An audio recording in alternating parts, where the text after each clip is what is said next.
Hello friends, मैं कृष्णपाल सिंह, सहायक आचार्य भूगोल। स्वागत है आपका मेरे यूट्यूब चैनल पर। और आज हम बात करने वाले हैं सूर्यातप या फिर इंसोलेशन जिसको हम कह सकते हैं। तो अब ये सूर्यातप और सूर्यातप को प्रभावित करने वाले जो कारक हैं उनके ऊपर आज हम विस्तार से चर्चा करेंगे। तो यहाँ पर सबसे पहले हमें जानना है कि सूर्यातप किसे कहते हैं। सूर्यातप जिसको अंग्रेजी में इंसोलेशन भी कहा जाता है, और इंसोलेशन जो है तीन शब्दों से मिलकर के बना है। Incoming solar radiation. इंसोलेशन में इन मतलब इनकमिंग, SOL का मतलब सोलर, और रेडिएशन का एसन इस तरह से है। तो इनकमिंग सोलर रेडिएशन अर्थात आता हुआ सौरिक विकिरण, इसको हम सूर्यातप के नाम से जानते हैं। तो जो सूर्य के द्वारा जो ऊष्मा विकिरण के रूप में हमें धरातल तक प्राप्त होती है, तो उसी आते हुए सौर विकिरण को ही सूर्यातप के नाम से जाना जाता है। तो ये सूर्यातप है, और यही सूर्यातप हमारे पृथ्वी पर और वायुमंडल में तापमान की मुख्य वजह है। हमारी पृथ्वी पर जो ऊष्मा का मुख्य स्रोत है वो सूर्य ही है, और सूर्य से आने वाला ये सूर्यातप ही हमारी पृथ्वी पर तापमान के लिए उत्तरदायी है। अब हम यहाँ पर बात करेंगे जैसे सौर स्थिरांक की, कि सूर्य के द्वारा हमें औसत रूप से हमारी पृथ्वी को कितना जो है ऊष्मा प्राप्त होती है। तो पृथ्वी को सूर्य से मिलने वाली जो ऊष्मा है वायुमंडल की ऊपरी सतह पर, वो एक निश्चित मात्रा में हमें प्राप्त होती है, और उसकी मात्रा है 2 ग्राम कैलोरी प्रति वर्ग सेंटीमीटर प्रति मिनट। अर्थात सूर्य के द्वारा प्रति वर्ग सेंटीमीटर क्षेत्रफल पर 1 मिनट के अंदर 2 ग्राम कैलोरी ऊष्मा जो है सूर्य से हमें प्राप्त होती है, और ये मात्रा निश्चित है वायुमंडल की ऊपरी सतह पर, और इसी को हम सौर स्थिरांक के नाम से जानते हैं। अर्थात ये सूर्य के द्वारा प्राप्त होने वाली एक स्थिर ऊर्जा की मात्रा है। अब हम बात करेंगे सूर्यातप के वितरण को प्रभावित करने वाले कारक, कि हमारी जो पृथ्वी है उस पृथ्वी पर विभिन्न अलग अलग स्थानों पर और अलग अलग समय पर सूर्यातप की जो मात्रा है उसमें अंतर पाया जाता है। सूर्यातप के प्राप्त होने को कई कारक जो है प्रभावित करते हैं, और इन कारकों में हम चर्चा करेंगे। तो सबसे पहले हम बात करते हैं सूर्य की किरणों का सापेक्ष तिरछापन। सूर्यातप की मात्रा को प्रभावित करने वाला एक महत्वपूर्ण कारक है सूर्य की किरणों का सापेक्ष तिरछापन। अर्थात सूर्य से हमें जो किरणें प्राप्त हो रही हैं, जो सौर विकिरण हमें मिलता है, तो उन सौर विकिरण का तिरछापन कितना है। अर्थात सूर्य की किरणें लंबवत हैं या लंबवत से कितनी डिग्री झुकी हुई हैं, कितने डिग्री का तिरछापन है, इस पर डिपेंड करता है कि हमें सूर्य के द्वारा कितना सूर्यातप प्राप्त होगा। और ये सामान्य सी बात है, हम जानते हैं कि सूर्य के द्वारा यदि लंबवत किरणें आती हैं तो लंबवत किरणों के द्वारा अधिक सूर्यातप प्राप्त होता है, और वहीं किरणों का तिरछापन जितना अधिक होगा सूर्यातप की मात्रा उतनी ही अनुपात में कम होती चली जाती है। और इसका जो मुख्य वजह है, यहाँ पर हम 2 डायग्राम यहाँ मैंने बनाए हैं, इसको हम देख सकते हैं। ये सूर्य की किरणों के सापेक्ष तिरछेपन के प्रभाव को बताते हैं, और यहाँ पर हम देख सकते हैं ये सूर्य की आने वाली उतनी ही मात्रा की जो किरणें हैं, और 2 स्थितियां यहाँ पर बताई गई हैं। एक जिसमें कि सूर्य की किरणें तिरछी रूप में जो है धरातल तक पहुंचती हैं, और दूसरी सूर्य की किरणें लंबवत रूप से धरातल पर पहुंच रही हैं। तो हम इस डायग्राम में स्पष्ट देख सकते हैं कि सूर्य की किरणें जब लंबवत रूप से धरातल पर पहुंचती हैं तो वो अपेक्षाकृत कम धरातल को घेरती हैं, जबकि तिरछी किरणों के द्वारा तिरछी किरणों का जो फैलाव है वो तुलनात्मक रूप से अधिक क्षेत्रफल पर होता है। तो स्पष्ट स्थिति है कि सूर्य की उतनी ही मात्रा की किरणें जब अधिक धरातल पर पड़ेंगी तो निश्चित तौर पर उनके द्वारा जो उत्पन्न गर्मी है, जो उत्पन्न तापमान है, उसकी मात्रा थोड़ी कम हो जाएगी। अर्थात सूर्य की जो ऊष्मा है वो ज्यादा क्षेत्र में फैली, तो इस वजह से सूर्यातप की मात्रा कम होगी। तो स्पष्ट है कि लंबवत किरणों के द्वारा ऊष्मा या सूर्यातप की मात्रा अधिक प्राप्त होगी, और तिरछी किरणों के द्वारा कम प्राप्त होगी। दूसरी स्थिति, सूर्य की किरणों के सापेक्ष तिरछेपन का प्रभाव वायुमंडल से संबंधित है, और यहाँ हम इस डायग्राम में भी देख सकते हैं कि यहाँ पर लंबवत किरणें ये जो है ये वायुमंडल की परत को दर्शाया गया है। पृथ्वी के ऊपर ये वायुमंडल की परत है, और सूर्य के द्वारा आने वाली जो लंबवत किरणें हैं वो देख सकते हैं कि यहाँ कम वायुमंडल की मोटाई वाली परत से होकर के गुजरती हैं, जबकि यदि सूर्य की किरणें तिरछी हैं तो तिरछी किरणों को वायुमंडल की अधिक मोटी परत से होकर के गुजरना पड़ता है। और सूर्य की किरणों को जो है वायुमंडल 14% जो किरणें हैं उनको वायुमंडल अवशोषित कर लेता है।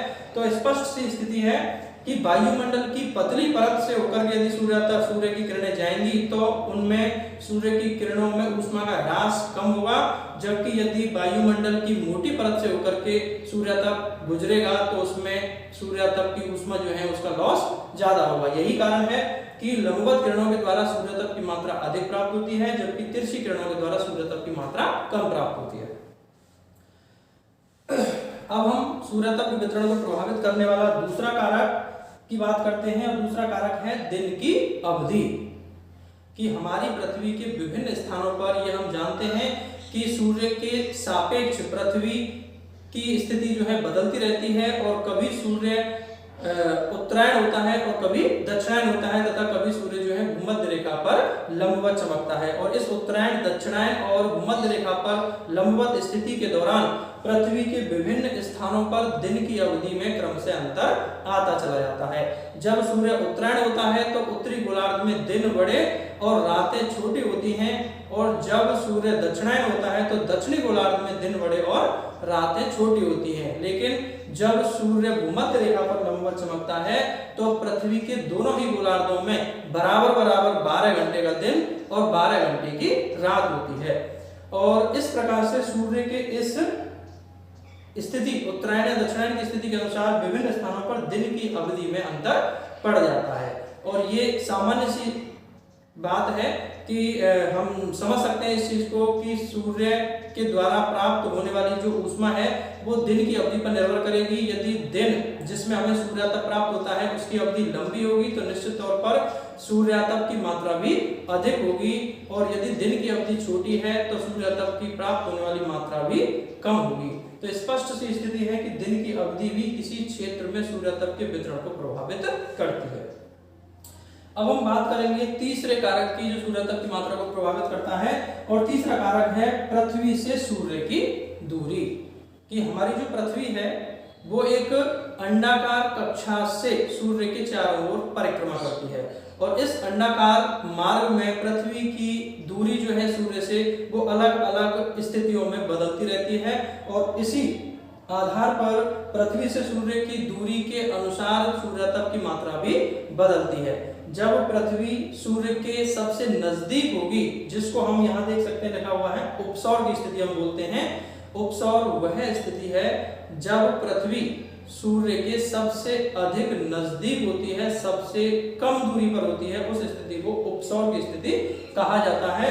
और उपसौर की स्थिति में पृथ्वी की सूर्य से दूरी 147 मिलियन किलोमीटर होती है, जबकि सामान्य स्थितियों में पृथ्वी की सूर्य से औसत दूरी 149 मिलियन किलोमीटर है।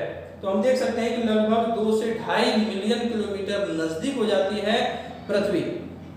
तो इस उपसौर की स्थिति में जब सूर्य जो है पृथ्वी के सबसे ज्यादा निकटतम स्थिति में है, उस स्थिति में सूर्य से मिलने वाला सूर्यातप की मात्रा भी तुलनात्मक रूप से अधिक होगी। और जब पृथ्वी सूर्य से अधिकतम दूरी पर होती है, जिसको हम अपसौर के नाम से जानते हैं, और अपसौर वह स्थिति जब पृथ्वी सूर्य के सर्वाधिक दूरी पर स्थित होती है, वो अपसौर कहलाता है।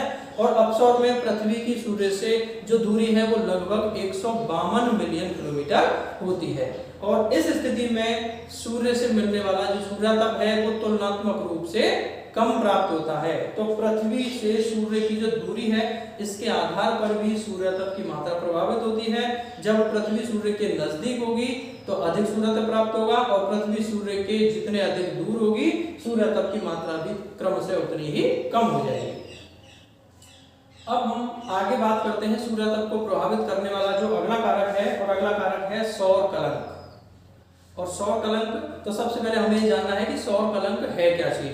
तो सौर कलंक सूर्य की सतह पर पाए जाने वाले ऐसे क्षेत्र हैं जो सामान्यतया आस पड़ोस के क्षेत्र से ठंडे हैं और कम टेम्परेचर, लगभग 1500 डिग्री सेल्सियस टेम्परेचर उन क्षेत्रों का आसपास के फोटोस्फीयर से कम पाया जाता है। तो ऐसे क्षेत्र सौर कलंक के नाम से जाने जाते हैं। और सूर्य की सतह पर इस प्रकार के सौर कलंकों की जो संख्या है वो एक चक्राकार क्रम में एक नियमित अंतराल के बाद में घटती बढ़ती रहती है। लगभग 11 साल के अंतराल में सौर कलंकों की संख्या में वृद्धि या कमी होती है।